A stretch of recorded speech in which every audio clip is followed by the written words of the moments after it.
Sairam, my humble and loving pranams at the lotus feet of our beloved Swami.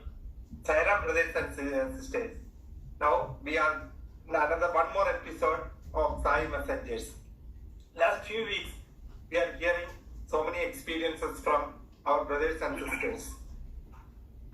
Every week we are getting more close to Bhagwan's Leelas, more incidents what happened in during Swami's Avadharhood. Today we have such one of the devotee who have Swami's experience with the Swami's physical form. From his childhood, around at the age of 10, he became Swami's devotee. And later he had so many occasions he had physical darshan, everything with the Swami. Today we have Brother Ulhas is currently in Shubham Group and currently as the deputy convener of Shubham Group. He is here with us to share his experiences with our beloved Lord. Now I request Brother Ulhas to share his experience with us. Sai Ram, Brother. Sai Ram. Om Sri Sai Ram, my humble pranams to the lotus feet of Bhagwan Sri Sathya Sai Baba. Dear brothers and sisters, Brother Sajiv has given a short introduction about me, so I would like to add about my family.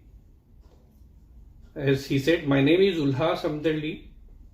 I am basically from a place called Karwar in Karnataka, which is the border of Goa and Maharashtra.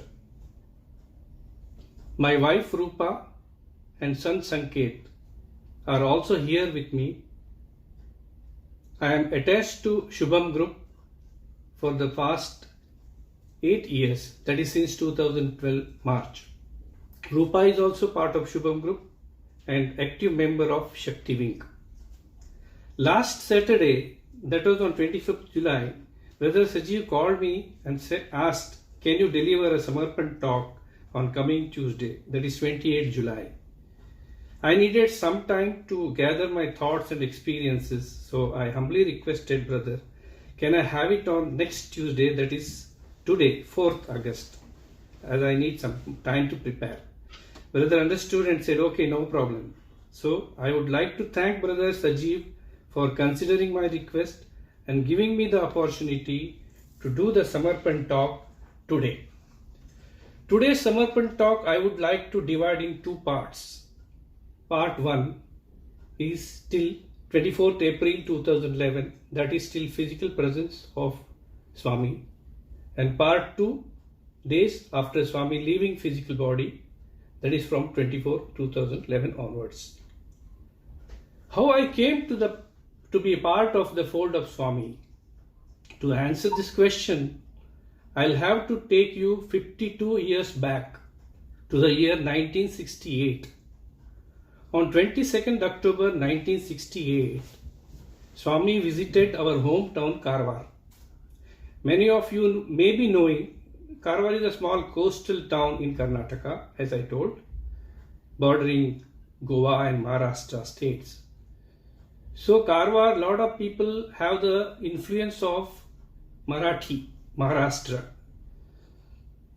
It is at that time the population was about 60,000 in 1968, out of which good number of people were knowing about Shirdi Baba. And many of them became devotees of Sathya Sai Baba as well. This was Baba's first visit to North Karnataka, in which he visited many towns, namely Hubli, Dharwad, Sirsi, Belgaum, Karwar, Margova. Many of Baba's followers from the region had been inviting Baba to bless the towns with his presence. One of the requests was from an ardent devotee of Karwar by name Mr. Shivanand Maitri, who had brought a Shirdi Baba Murti idol from Bombay, and he wanted Baba to inaugurate new mandir that had been built in Karwar by installing the idol in the mandir, Pratisthapana, Murti Pratisthapana we call. His prayers were answered and Baba during his visit to Karwar inaugurated the mandir, which is now known as Sai Katta Mandir in Kodibag. These names are all sounding little funny for you, but these are the places actually. A large number of people from nearby villages had flocked to Karwar just to have Swami's divine darshan and listen to him. Baba addressed a huge gathering of about 5,000 people on the seashore in Karwar. This was the time when many people came to know about Swami and started coming in the fold of Swami. And one of those many people who got deeply involved was my mother. She joined the Sai organization and started to attend Bhajans, Nagar Sankirtana and various Sevadal activities. In 1968, I was just 6-year-old kid going to primary school and not wise enough to understand about Baba and his teachings. But slowly things changed when I grew up. Being from an Orthodox family, we had a very disciplined upbringing, strictly following what our parents instructed to us that we used to do. Every day we would have a breakfast, lunch, dinner sitting together in the family. We would wake up early morning at 5 o'clock, study, then go to school, come back from school, go for playing regularly, and would come home, return back before it gets dark. Every evening after returning home, we had to wash our hands and feet, sit in front of puja room and sing 1 or 2 simple bhajans on Rama, Krishna, Shiva, then do the homework, have dinner and go to bed early. This was our routine. There was no TV at that time in our house, only radio we used to hear for cricket commentary and all. Until after I completed my engineering in 1984. Then the TV came. So there was no entertainment of that kind. And next day we just get up at 5 p.m., sit for studies and go to school. This was our routine. My brother, 4 years elder to me, and my sister, 2 years elder to me, they joined Balavikas before I joined. They started getting actively involved in bhajans and other spiritual activities. And slowly, as I grew up, I started to follow their footsteps. I reached class 4 and joined Balavikas, started attending sessions every Sunday. There it used to happen on Sunday because Sunday is the weekly off day. And without fail, I used to attend Balavikas. Various Balavikas activities helped me to grow immensely as a person. Listening to the stories from Ramayana, Mahabharata and other scriptures inculcated the values of Satya, Dharma, Shanti, Prema, Ahimsa. That is truth, righteousness, peace, love, compassion and non-violence in me. Participating in story writing, storytelling, handwriting competition, attending bhajans helped to enhance my writing skills, improve handwriting, singing skills likewise. Regular participation in short skits like Bhakta Prahlada, Satyavan Savitri helped me a lot in developing public speaking and acting skills also. I remember an instance when I was 10 years old and was in class 5 if I am not wrong. There was a district level Sai conference organized on the subject Sathya Sai teachings. I was selected from our Balavikas age group 9 to 12 to speak on the topic Satya, Dharma, Shanti, Prema and Ahimsa. This was 7-minute speech, about 5 to 6 pages long. It was nicely written by one of our Balavikas gurus and given to me. I practiced a lot, memorized and complete speech I memorized. And the day came, the conference was in an open auditorium of our Government Arts and Science College, Karwar. There was an audience of about 2,000 people. Came from all over talukas, some 11 talukas of Uttara Kannada district. They came from all Balavikas. And in my age group, there were about 8 participants, the speakers from Uttara Kannada district. When my name was called, my turn was I think 5th or 6th. I went on the stage, looking at the packed auditorium, I got totally nervous, totally blank. Whatever I had practiced, I was not able to recollect anything. What people refer to as a stage fright, I was going through exactly that. I just closed my eyes and prayed to Swami and started the speech. What happened in next 7 minutes, I really do not know. It was as if I was in some kind of trance. Words were just flowing out from me, and I only realized that my speech had ended when I heard the sound of huge applause from the audience. That day, I realized that I might have been standing on the stage, but it was Swami who spoke through me. Until now, I had never seen Swami in presence, but this was the first time I had experienced Swami. I was awarded second prize in my age group. Then that certificate still I have preserved in album as Baba's Prasadam.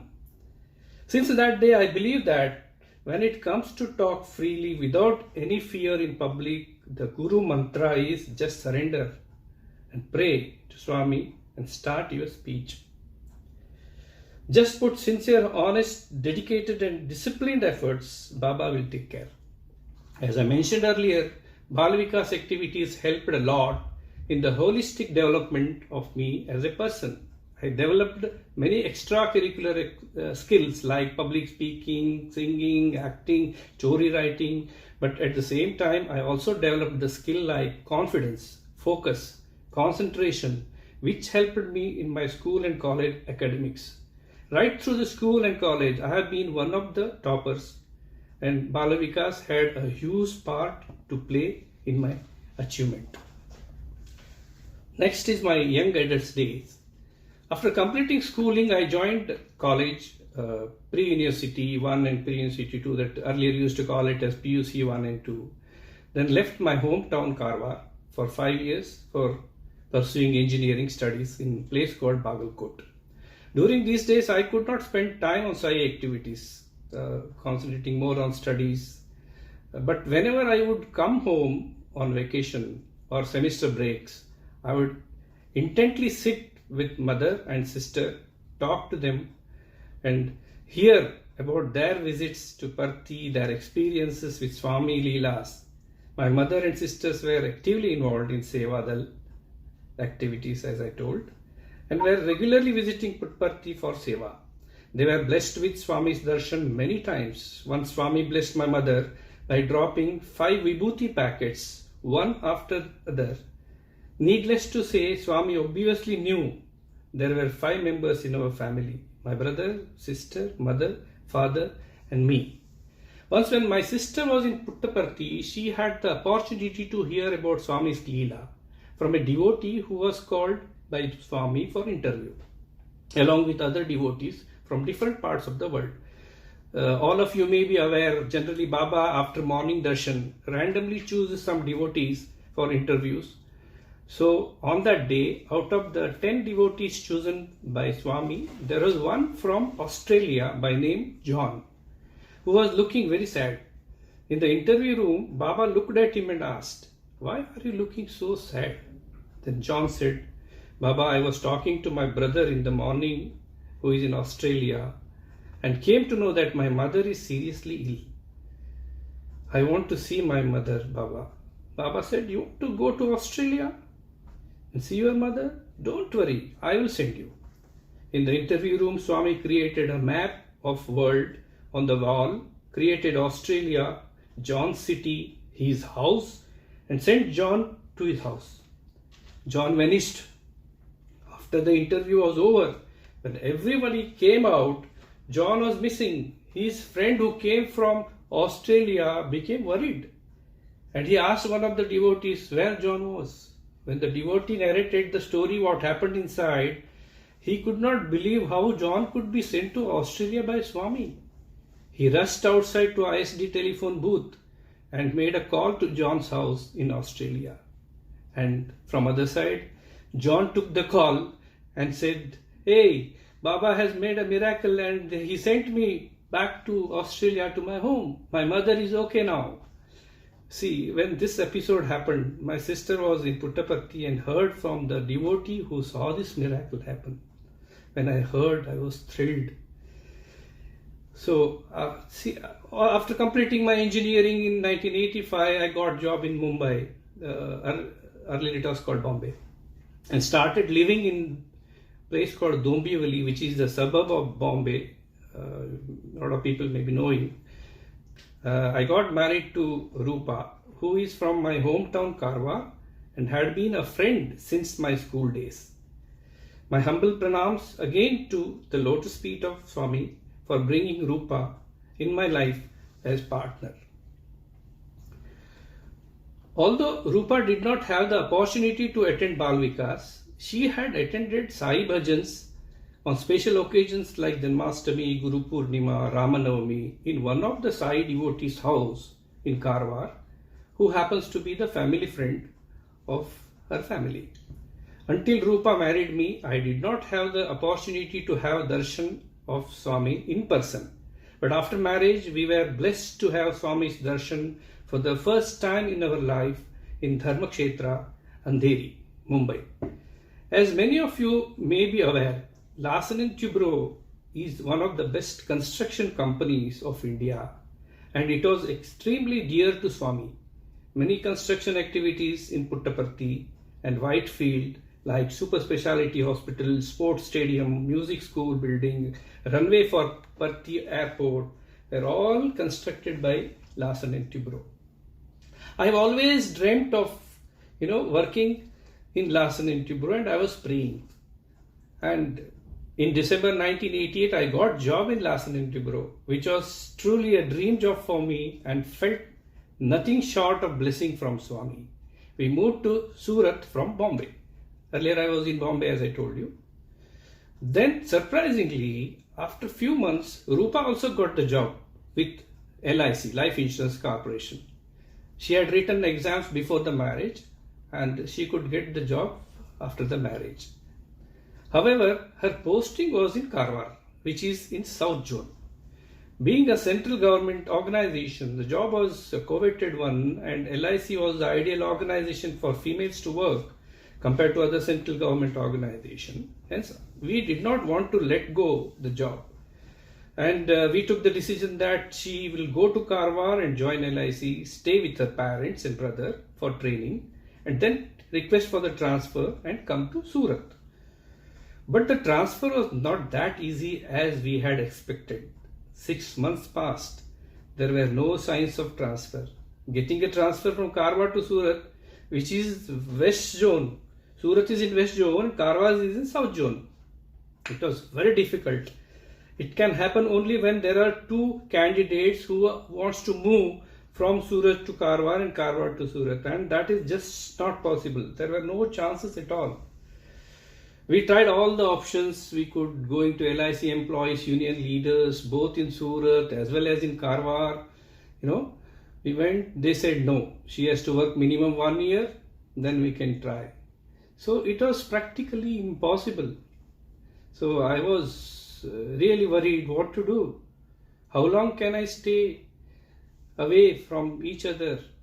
So daily I was praying to Swami, and something happened that was nothing short of a miracle.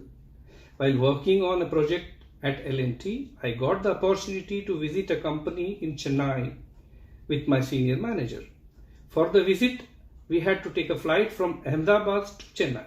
This was incidentally going to be my first flying experience, so I was really excited and told everyone in the office about the same. One of our senior colleagues, when he heard this, he was knowing about my case, about my wife's transfer and all. He said, "Oh, very good. So you are going to Chennai? So go there to LIC South Zonal Office. It is there in Anna Salai." A lot of people maybe from Chennai in Sai Group, they may be knowing. And he said, better you go and request there. So after completing my work, company work, project meeting, I requested my senior manager, and with his permission went to LIC Zonal Office in Anna Salai. So many negative thoughts came in my mind. Whom I should meet? Without appointment, is it possible to meet? I'm just 26, 27 years old guy. Who will listen to me? Whenever I'm in this kind of situation, I just fold my hands and surrender to Swami and pray, Swami, you show me the way. I saw an inquiry counter with an attendant there in that building, I went to him and explained to him, this is my situation. I have come here to meet the right person who can help me in transfer. He was kind enough to guide me nicely and told me to meet the zonal manager who sits on floor 8th or 9th. I don't exactly remember now. I reached there. When I reached the manager's cabin, I could not believe my eyes. On the wall behind the manager's chair, there was a very big photo of Swami showing Abhay Hasta. I could feel the divine presence of Swami in the room.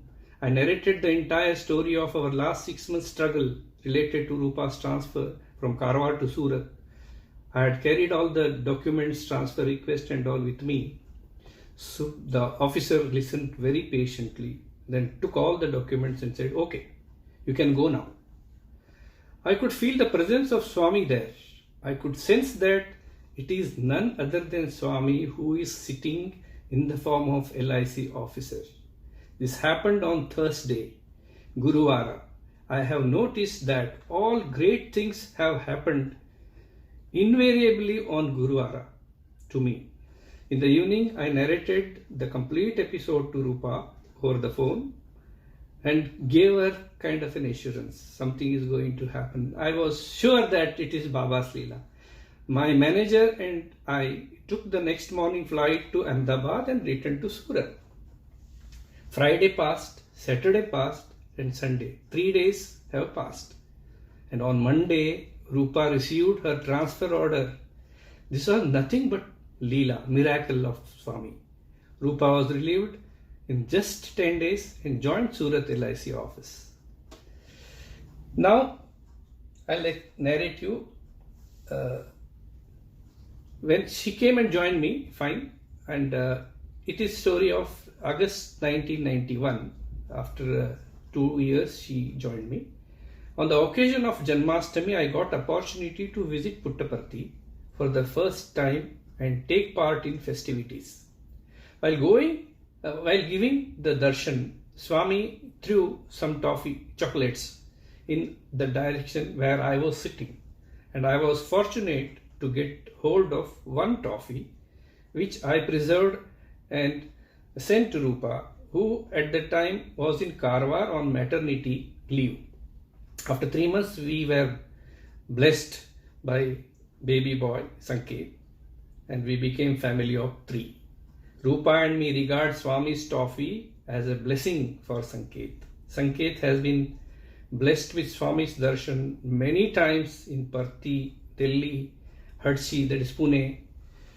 After working for 4 years in Surat, we moved to Saudi Arabia. In Saudi, there were no Sai activities, but we had carried Swami's photograph and used to offer silent prayers from home. Wherever we went, Swami was always part of our lives, watching over us, guiding us, protecting us, and appearing many times in different forms to ease out our difficulties. After Saudi, we returned to India, and I was very fortunate to rejoin L&T again, this time at Baroda in Gujarat. In Baroda, our participation in Sai activities was limited to again Bhajans only. Every Thursday, without fail, we would go to the Sai temple and take blessings.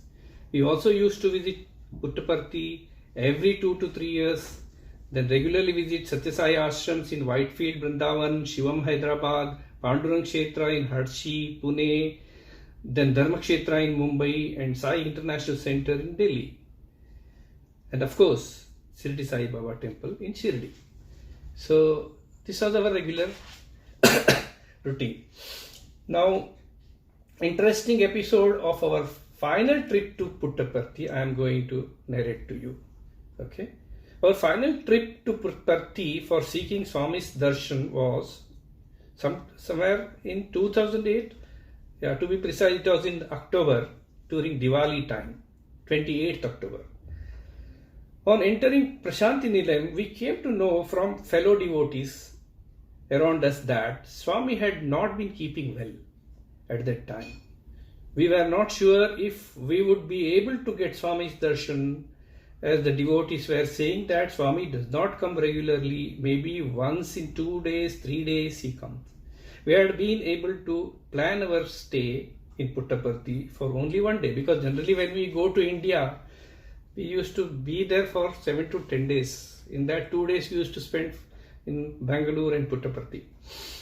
And we had to leave next day, 29th morning. So we essentially had just 2 occasions, maximum 3 chances of getting darshan.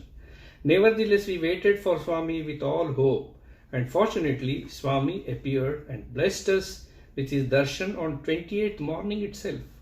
It was a huge relief for us, because we were worried we may not get Swami's darshan at all. In the evening, as we sat in Kulwant Hall waiting for Swami, we heard few devotees saying Swami has already come in the morning, so he won't be coming in the evening today. Just a speculation.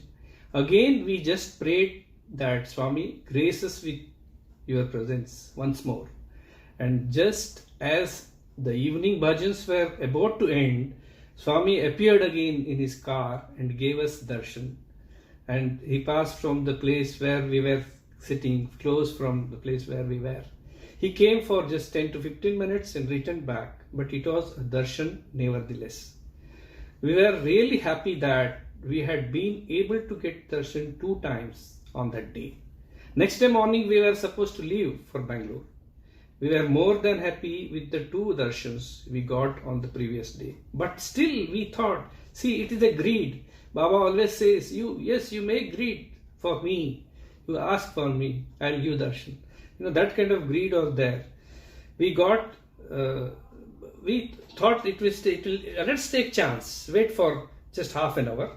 And if Baba doesn't turn, then we go. So we decided and again started, waiting there. We sat in Kulwant Hall. There were very few people. We got to sit very close to the front, probably because we were early on the day, and also possibly it seemed that many people expected that Swami has already come twice in the previous day, so he certainly won't come again. And would you believe it? Swami again appeared to shower us with his blessings. And once again he was there for just 10 to 15 minutes. It was absolutely incredible, as if he had just come to bless us all 3 out of 3 occasions, 3 times. This was the last time we went to Puttaparthi together during Swami's physical presence. And the last time I had the opportunity to be blessed with Swami's divine darshan. But Roopa and Sanket, they got opportunity couple of more times in Pune and also in Delhi.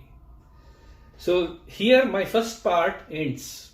Now I am moving to the second part, the journey after April 24th, that is after Swami leaving physical body. In September 2011, we moved to UAE. Initially I was working for a company, Petrofac, here in Sharjah, and we are staying close to the company. One day, one of Roopa's friends and family, who are in UAE for a long time, visited our house, with whom Roopa was in touch over phone from India. So when she looked at Swami's photo, we had a photo in the hall, she said, "Are you follower of Baba? There is a villa in Dubai. On every Thursday, my friend goes for bhajans there. If you are interested, I will find out the address and give you." See how Swami keeps you protected. He sent some messengers, some people, and he told that they gave us the address, and we started attending bhajans in Dubai, the GB uncle's villa. From there I changed my job and came to Musafa, Abu Dhabi.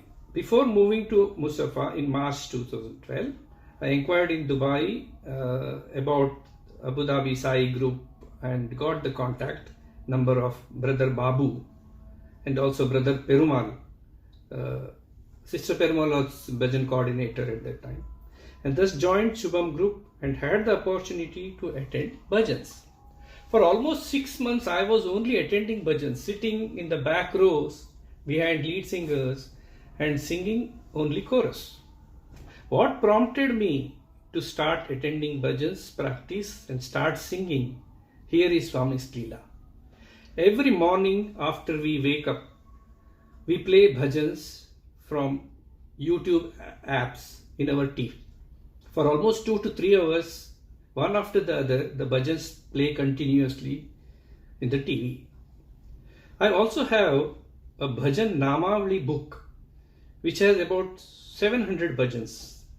I have the habit of opening bhajan Namavali book just randomly and singing the bhajan whatever is coming in front of me. Whatever bhajans that comes in front of my eyes, I sing bhajan daily, just in myself itself, not a chorus and all. One fine morning, after taking bath, when I opened the book, I saw the bhajan, Jaya Jaya Rama, Janaki Rama. See, that bhajan was incidentally, the same bhajan was playing on YouTube at the same time. I felt that this was some kind of instructions Baba is giving to me, that you sing on Thursday. And from then onwards, I made it point to attend bhajan practice and started to sing bhajan every Thursday without fail. And I'm telling you, you may be thinking that this is coincidence. No, this was not one time. This happened 3 times in a span of about 8 to 10 weeks. Every time when it happens, I used to run to kitchen. In the morning, Roopa is there in kitchen and show her the book, saying that, see, the same bhajan is getting played.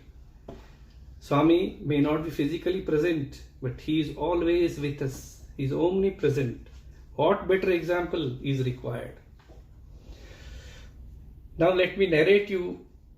It is called, for me it is one of the biggest Leela which has happened. Roopa had a small pimple-shaped projection on her neck near thyroid gland.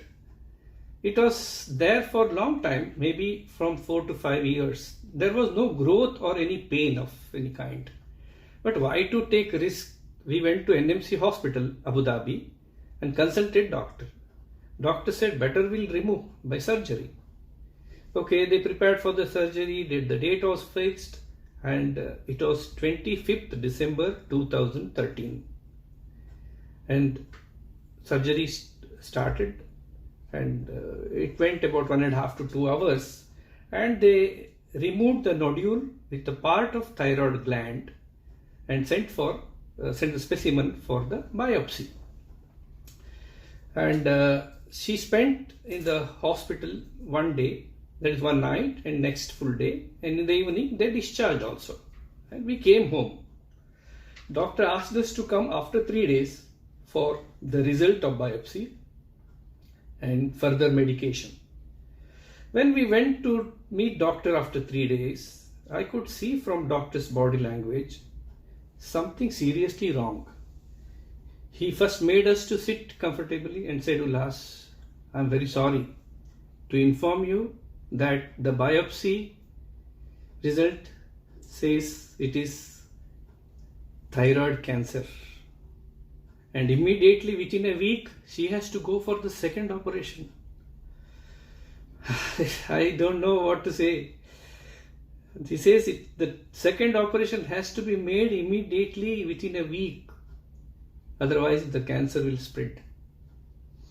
It means the cut which is already made on the neck and stitched just 3 days before has to be again cut open and to be operated. I was totally shattered. I was totally blank, no words. No one is here with me, no relatives. So-called close family friends in Abu Dhabi. We were new to this place. Our son is also in India. He cannot come because his passport got expired. I was just praying. Then some force induced me. It was inducing me, saying that you tell doctor, please go ahead. So that force was from Swami. I said, doctor, please go ahead. Doctor decided to go ahead for the second operation and fixed up the date 2nd January, just 5 to 6 days. And this was from cancer specialist, oncologist, very well known oncologist Dr. Balaji in NMDC. Dr. Balaji explained very clearly what is the function of thyroid gland, what are the post-operation medication, what are the risks involved during operation, very nicely. He said 1 in 10,000 cases there is a chance of patient losing voice in case vocal cord gets damaged during operation. On 2nd Jan, the operation was carried out successfully. It was about 3.5 hours operation, and I was sitting outside the operation theatre just praying Swami, and my Roopa's cousin brother is there in Dubai, so Mr. Deepak, I should take his name, he came, and 2 colleagues from my company, they also came. There is one person called Babaji and Prasad, so they were there with me for giving me strength. All went well. Doctor came out and said, Ulhas, don't worry, Roopa can shout on you, she is fine, no problem with her voice. She was discharged in just 2 days, brothers and sisters, I am telling you, and completely she is recovered without taking any radioactive radiations or chemotherapy of that kind, and now she is leading very normal life as if nothing has happened. This is the Leela of Swami. Again, my mantra, just surrender to Swami. So Roopa is a very strong lady, brave lady, I should say. She is a cancer survivor. Now I have to talk about my son, Sanket. He is a blessed child. Though he did not have the chance to attend Balavikas like what I had, he was fond of reading the books on Hindu mythology, Ramayana, Mahabharata scriptures. And he is basically a computer science engineer, passed out from BITS Pilani, India. Okay. And as I told you, he had a lot of occasions where he got Darshan of Baba, blessed by Darshan of Baba. He had further studies he wanted to do in management. So after his engineering, he got job in Hyderabad in a software company, and he was preparing for post-graduation in management studies, that is MBA. By Swami's grace, he was able to get very good score in all the competitive exams, that is CAT, ZAT, CMAT, and he got interview calls from all the top colleges of India. His CAT score was 99.87 percentile. We are very proud. One such interview was scheduled in Delhi on sometime in April 2015. My son took flight from Hyderabad to Delhi to attend that interview, and the interview was in the afternoon 3 o'clock. So after long wait, he was called for the interview, and unfortunately for him, the interview was terrible. Whatever the panelist asked, Sanket interpreted differently and answered something completely different than what they were looking for. Most candidates who had gone earlier had given their interview for 30 to 40 minutes, whereas this Sanket's interview was over in just 10 minutes. He was extremely disappointed. He came out of the interview room and thought, in last couple of months I had given 7 to 8 interviews. Most of them had been very good and average, but none had been so horrible as this one. And there were some refreshment arranged outside for the candidates, and he was not in a mood to even have that. There was a lady who was organizing arrangements over there, and she insisted him to have at least that mango drink, fruity. Okay, fine, she is insisting, so he took one mango drink pack, tetra pack, and put it in his bag and booked a cab and rushed to airport because he has to come back to Hyderabad. While going to airport, he was drinking this fruity, sitting in the cab, he was feeling very low. All sort of negative thoughts started cropping up in his mind. A month ago, he had given an interview for IIM Ahmedabad, which is the best management school in the country. That interview had been a decent one, but when something had happened like this, starts losing confidence. So he started losing confidence in his abilities. He started thinking that what will happen. He was worried. If I am don't getting selected in any of these IIMs, what I will do? See, that kind of worries started in his mind. After some time, the cab stopped at one of the signals. In its story of Delhi. Sanket had finished the fruity, but obviously it would not be right to throw the empty packet on the road. So he kept it in his hand. Just ahead of the cab, to the left, there was a rickshaw. On the back of the rickshaw, Sanket saw there was a poster of Swami. Now, this was unimaginable for 3 reasons. This was Delhi, not Hyderabad, or any South Indian town, where Swami's following is more. It is extremely rare to find poster of Sathya Sai Baba, that too on the backside of rickshaw. Possibly it could have been the only one rickshaw in the entire city of Delhi. And Sanket, throughout the cab ride, was lost in his own thoughts. He was not paying any attention to anything that was happening outside. The cab would have crossed hundreds of rickshaws throughout the trip, but the minute he looked up, he saw this rickshaw and Swami's poster. What a coincidence indeed. Anyway, Sanket reached the airport, threw the fruity packet in the dustbin, checked in, and waiting to board the flight. So seeing Swami's photo had calmed down a little, but he was still feeling very disappointed. When the boarding announcement was made, he switched off his phone and boarded the flight.